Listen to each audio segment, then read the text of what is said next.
What Christopher Columbus did for America, Captain James Cook did for the Pacific, with all the baggage that entails. A restless explorer who never knew when to stop, Cook paid a high price for his ambitions. Yet his shocking decline and infamous end have been shrouded in mystery for centuries. For years, it was said that Captain James Cook's enemies cannibalized his remains. That was a lie, but the truth is somehow even more chilling.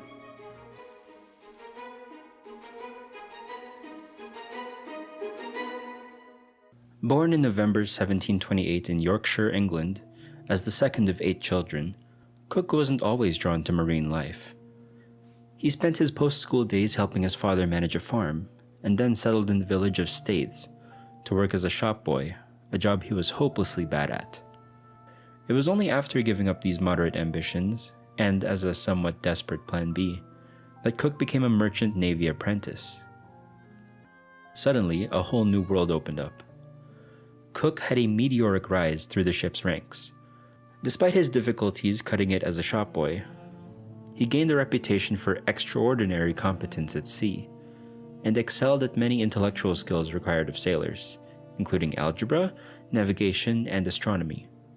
He didn't shy away from the physical side either. In 1755, in his mid-20s, he joined the Royal Navy on the cusp of the 7 Years' War, and within months, he helped Britain capture a French warship and sink one other. Yet these weren't the only things he learned. While moving up the ranks during the 7 Years' War and fighting in North America, Cook met the officer Samuel Holland, and saw him use a plane table device to survey the area. Cook was immediately intrigued, and Holland taught him top-of-the-line techniques to accurately map out coastlines. Cook would go on to be revered for his mapping work, and it helped British Major General James Wolfe infiltrate Quebec and win the famous Battle of the Plains of Abraham. The most terrible moment of Cook's young life happened during wartime, but by complete accident. While he was master of the HMS Grenville surveying the coast of Newfoundland, his powder horn exploded and completely mangled his right hand. The injury left a lifelong, distinctive scar, one that played a significant role in his future. Eventually, Cook grew into an intimidating and competent man, and he had a reputation for remaining cool and rational even in the most chaotic of situations.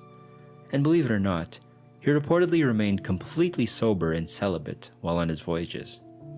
Cook had an innate sense of his crew's mood, but he hated pandering to it. He refused to let priests aboard his ships.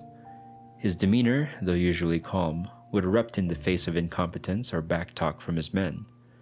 On a personal level, he rarely confessed his thoughts or feelings to anyone, even those closest to him. On a professional level, he tended to keep even major decisions to himself, a habit that would not serve him well. In 1762, Cook married Elizabeth Batts, the daughter of his mentor Samuel Batts. Both James and Elizabeth were practical people, and it was a very efficient marriage.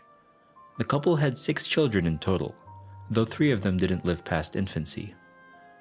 Starting in 1768, Britain recruited Cook to lead a scientific voyage aboard the HMS Endeavour, to observe the 1769 transit of the planet Venus from the island of Tahiti.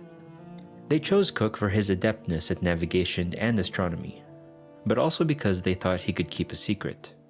Although Cook's voyage on the Endeavour had the stated aim of viewing Venus, in reality Britain was after something much bigger: land. In the form of Terra Australis, an enormous continent rumored to be much bigger than the real Antarctica or Australia. They believed it existed in the Earth's southern hemisphere to balance out the amount of land in the north. And if it did exist, Britain wanted to be the first to find it.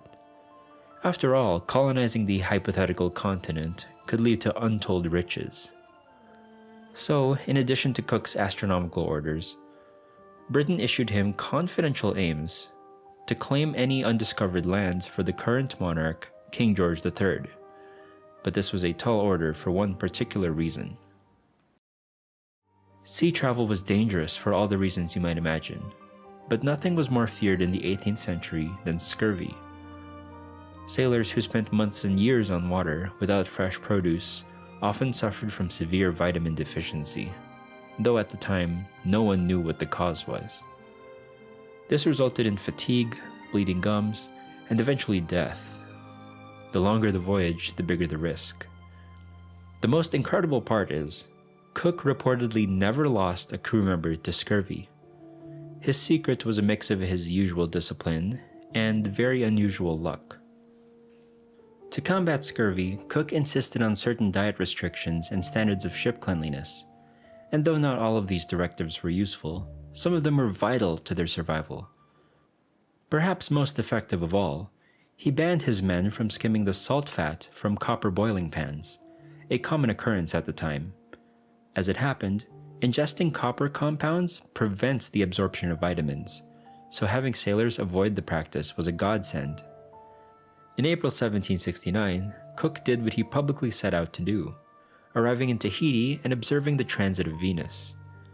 He and his men then spent the time on the island getting to know the native residents, even observing them surfing, likely becoming the first Europeans to observe the sport in progress. As we go on, you'll see they were the first Europeans to witness a lot of things. Yet despite this idyllic setting, there were signs of tension that would one day become explosive. That June, Cook and his crew committed an unforgivable act. Without asking anyone, they took rocks from a sacred marae to use as the ship's ballast, a sacrilegious move that the Tahitians despised. Unfortunately, it got worse. When the Tahitians later took several items from the crewmates, Cook refused to see it as recompense and took action. Instead of asking around about who the culprit was, Cook decided to punish the island indiscriminately. He took 2 canoes for ransom, regardless of who owned them, until the Tahitians returned the items. In this moment, Cook took a liking to this method of coercion and used it again almost immediately. By July, 2 of Cook's men, preferring to stay in Tahiti, deserted the crew. They married local women and went into hiding. In yet another disproportionate and indiscriminate response, Cook took one of the local chiefs hostage in order to compel the inhabitants to reveal the deserters. The ploy worked once more, and Cook soon sailed onwards, content. Cook's next stop was New Zealand, where he met with the Maori people and was most likely the first European to communicate with them. But these triumphs for Britain were still marked with tensions and violence. One skirmish between Cook and the natives left several Maori dead. Around this time, Cook also witnessed the Maori eating the flesh of their enemies. After his brief visit to Australia, Cook returned to England in July of 1771. But he didn't stay for long.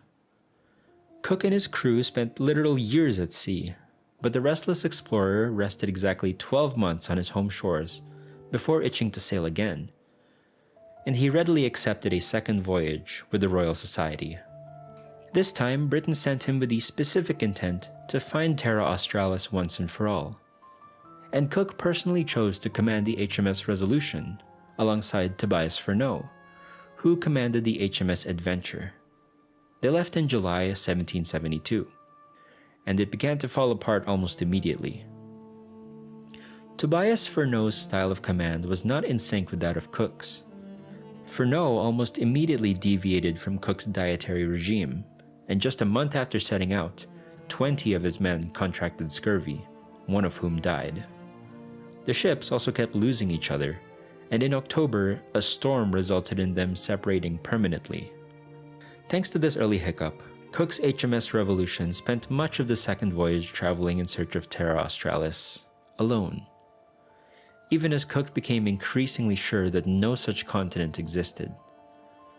When his crew passed the Antarctic Circle, again the first Europeans to do so, no land was in sight. He simply couldn't fathom that anything was out there. In this particular case, he was wrong. On January 18, 1773, just one day after crossing the Antarctic Circle, Captain Cook came as close as 75 miles to the continent of Antarctica, but he would never step foot on it. After another year of searching in a large loop, then hitting pack ice and being unable to go any further, Cook admitted he had reached the limits of his expertise. Around the time that he gave up on Terra Australis, Cook experienced a severe illness aboard the ship, becoming bedridden and terrifyingly constipated. His crew were thrown into such a panic that, in order to get some kind of fresh provisions into him on an otherwise barren ship, they killed their pet dog and turned it into soup and fed it to their ailing captain. One way or another, Cook survived. But then again, a more silent doom was moving through the crew. As you might imagine, the sailors had intimate relations with women across their voyage. As was his MO, Cook abstained, but this didn't stop him from worrying that his men were passing European diseases to their lovers, and on to the rest of the population. He was tragically correct. Many Pacific Islanders experienced the horrors of gonorrhea and other STDs for the first time thanks to the Resolution and other similar ships. Cook returned to England in 1775 with little to show for it, except for his conviction that the continent of Terra Australis just did not exist. But it didn't matter. His voyage, as well as his track record in combating scurvy, made him an instant celebrity. He became a Fellow of the Royal Society, met writer James Boswell, and was called, quote, the first navigator in Europe.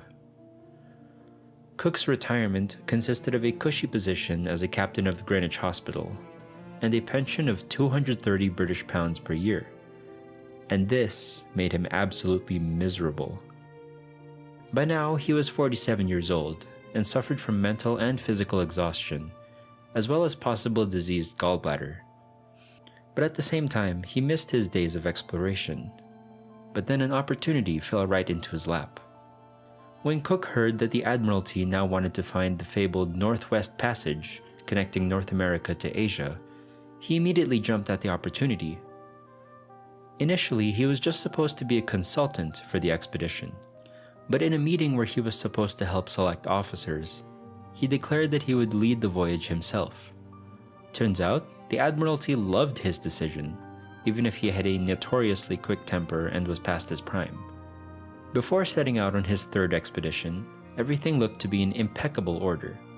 For one, Cook took control of the HMS Resolution again, with trusted longtime crew member Charles Clerk commanding the Discovery. In addition, Britain concocted yet another cover story for their true goal of the Northwest Passage. They insisted they wanted to return the Polynesian native Mai, who had come to visit Britain, to his home Tahiti. Cook's command over his crew was deteriorating. When he experienced theft on board his ship after sailing from New Zealand, Cook decided to punish everyone by cutting meat rations, and the disgruntled crew responded with a hunger strike.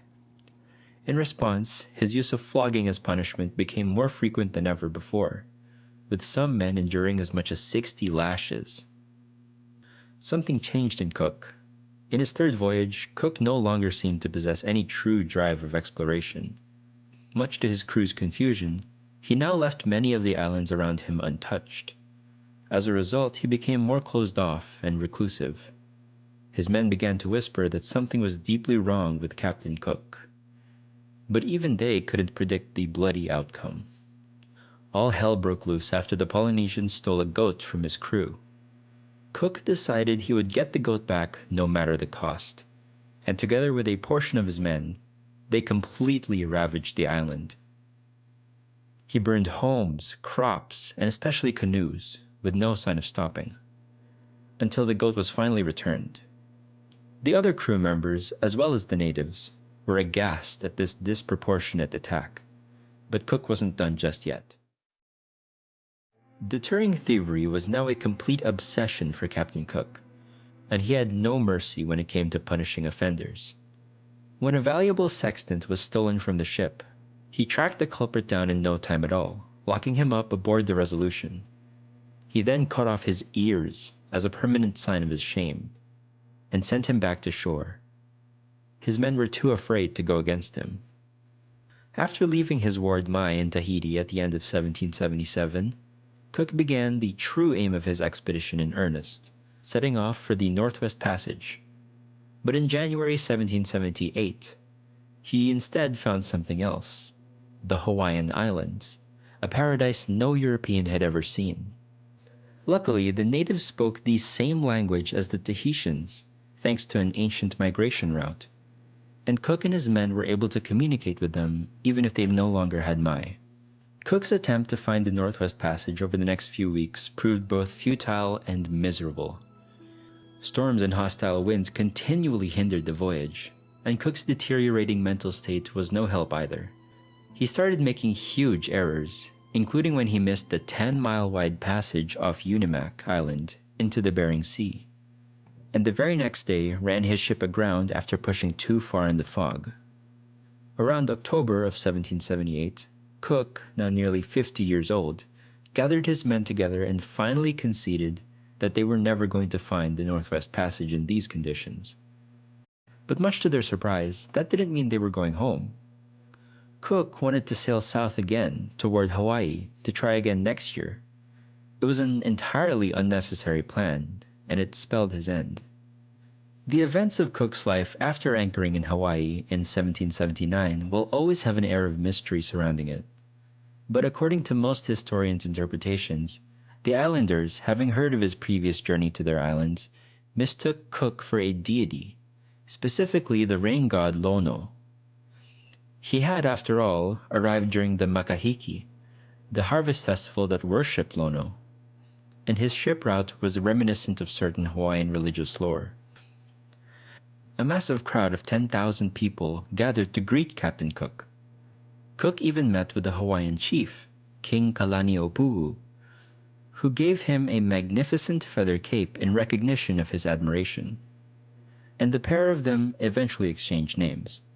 As you could imagine, it didn't take long until tensions began to surface between Cook and the Hawaiians. In his usual MO, Cook promptly and unpopularly punished a native with flogging for thieving. Then, in an ironic twist, some of his sailors stole religious artifacts from one of the Hawaiian shrines, much to the outrage of the natives. Cook's luck was about to turn for the worse. Soon after his arrival, Makahiki season ended, ushering out the time of Lono and ushering in the season of the war god Ku. In other words, Cook, in his identity as Lono, was no longer ascendant, and the natives likely began to wonder why one of their gods was outstaying this phase of life. In fact, after a month, the king and the priests anxiously asked Cook when he planned to leave. Cook wisely took the hint, packing up and sailing out on February 4th. But just days after his departure, the Resolution's mainmast broke in a gale, and Cook and his crew were forced to return to Kealakekua Bay to repair it, landing just a week after they left.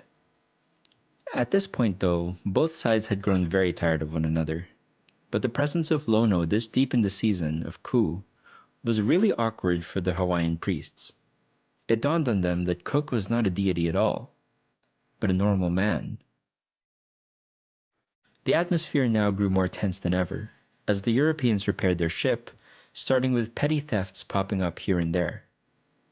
Then, on February 14th, 1779, everything reached a boiling point. That day, Cook found out that the Discovery's large cutter, an extremely useful vessel at sea, was stolen.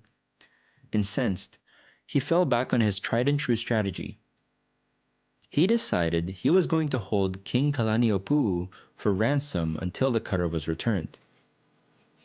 Without telling him his motives, Cook convinced the king to walk over to the ship with him, until one of Kalaniʻopuʻu's wives, sensing danger, ran down to the beach with two chiefs and pleaded with him not to embark.